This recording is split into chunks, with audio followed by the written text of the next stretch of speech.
Assalamualaikum warahmatullahi wabarakatuh. Alhamdulillahirabbil alamin. Assalatu wassalamu ala asrofil anbiya'i wal mursalin Sayyidina Muhammadin wa ala alihi wa sahbihi ajmain, amma ba'd. Pertama-tama marilah kita panjatkan puji dan syukur kita atas kehadiran Allah Subhanahu wa taala yang bagaimana telah memberikan kita nikmat iman dan juga nikmat kesehatan sehingga kita masih diberi kesempatan untuk melaksanakan kegiatan kita sehari-hari.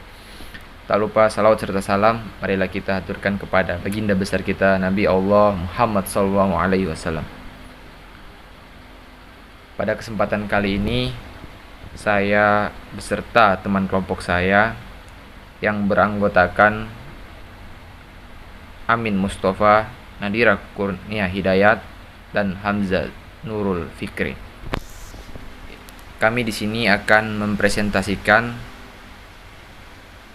tugas kelompok kami yang bertopik gagasan nasional dan wawasan kebangsaan. Latar belakang. Persoalan bangsa yang akhir-akhir ini mengemuka bahkan menjadi semacam hantu adalah fenomena yang mengarah pada disintegrasi bangsa. Lepasnya Timur dari Negara Kesatuan Republik Indonesia atau NKRI dan peristiwa separatis di Irian Jaya dan Aceh yang menginginkan Papua merdeka dan Aceh merdeka merupakan contoh nyata adanya kecenderungan di atas. Disinilah perlunya rasa nasionalisme dan wawasan kebangsaan yang dimiliki oleh generasi muda, yang pada akhirnya diharapkan dapat mengatasi kemajemukan yang ada. Mencermati fenomena yang terjadi tersebut, perlu kiranya ada suatu upaya menggali kembali rasa nasionalisme dan wawasan kebangsaan. Salah satu upaya untuk menggali rasa nasionalisme dan wawasan kebangsaan dapat dilakukan dengan memahami gagasan, konsep, dan pandangan yang disampaikan oleh para pemikir pada masa lalu. Di samping melalui dokumen kesejarahan, gagasan, konsep, dan pandangan tersebut juga dapat ditelusuri melalui karya-karya budaya yang monumental. Baik, teman-teman, di sini saya akan menjelaskan yaitu tentang konsep nasional dan wawasan kebangsaan. Konsep nasionalisme dan wawasan kebangsaan mengacu pada kesadaran suatu warga negara dan pentingnya ketunggalan bangsa, yaitu apa? Nation state. Konsep tersebut bersifat ideologis dan disosialisasikan kepada setiap anggota warga negara. Nasionalisme dan wawasan kebangsaan mengikat warga negara dalam beberapa hal, yakni yang pertama, memiliki kesadaran sebagai satu bangsa yang dapat memperkuat rasa kebangsaan, persatuan, dan kesatuan.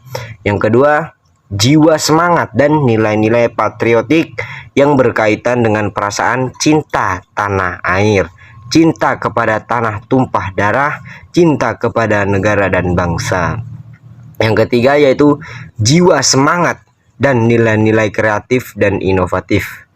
Yang keempat yaitu jiwa semangat dan nilai-nilai yang mampu membentuk kepribadian, watak, dan budi luhur bangsa.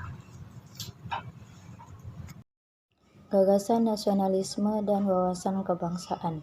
Tulisan ini berusaha mengungkap gagasan nasionalisme dan wawasan kebangsaan yang terdapat dalam novel Indonesia modern dan perkembangan nasionalismenya. Untuk itu, ditentukan secara purposif novel yang dijadikan sebagai sumber data, yakni novel yang mengandung gagasan nasionalisme dan wawasan kebangsaan. Kegiatan yang dilakukan dalam menentukan sampel secara purposif, yakni dengan melakukan pembacaan dan penelahan. Kegiatan pembacaan dan penelahan tersebut di samping dilakukan terhadap novel-novel Indonesia modern, juga dilakukan pada hasil-hasil analisis baik berupa kritik, esai, maupun penelitian yang membahas novel tersebut. Assalamualaikum warahmatullahi wabarakatuh. Terima kasih banyak teman-teman. Bismillahirrahmanirrahim. Alhamdulillahirabbil alamin. Allahumma shalli ala sayyidina Muhammadin wa ala ali sayyidina Muhammad. Aku akan menjelaskan tentang materi nasionalisme dalam sastra Indonesia. Pembahasan tentang nasionalisme dalam sastra pernah dilakukan oleh Keith Vogler pada tahun 1995. Vogler dalam telaahnya yang berjudul Punjangga Baru, Kesusastraan dan Nasionalisme mengungkapkan adanya kecenderungan tematis yang berupa gagasan akan pentingnya kesadaran baru daripada sastrawan masa itu untuk membangun kebudayaan yang berada dari kebudayaan tradisional. Vogler pada suatu kesimpulan bahwa upaya tersebut pada dasar baru berupa gagasan awal.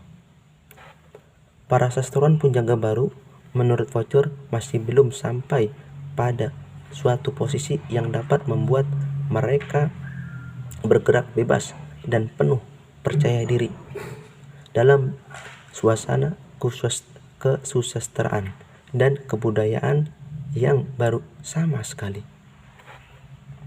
Berdasarkan analisis yang dilakukan terhadap karya sastra pada masa Punjangga Baru, Vogler menangkap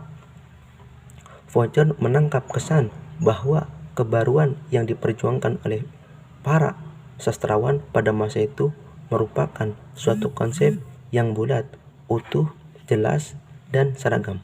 Terima kasih. Saya akan mempersilakan temanku yang selanjutnya.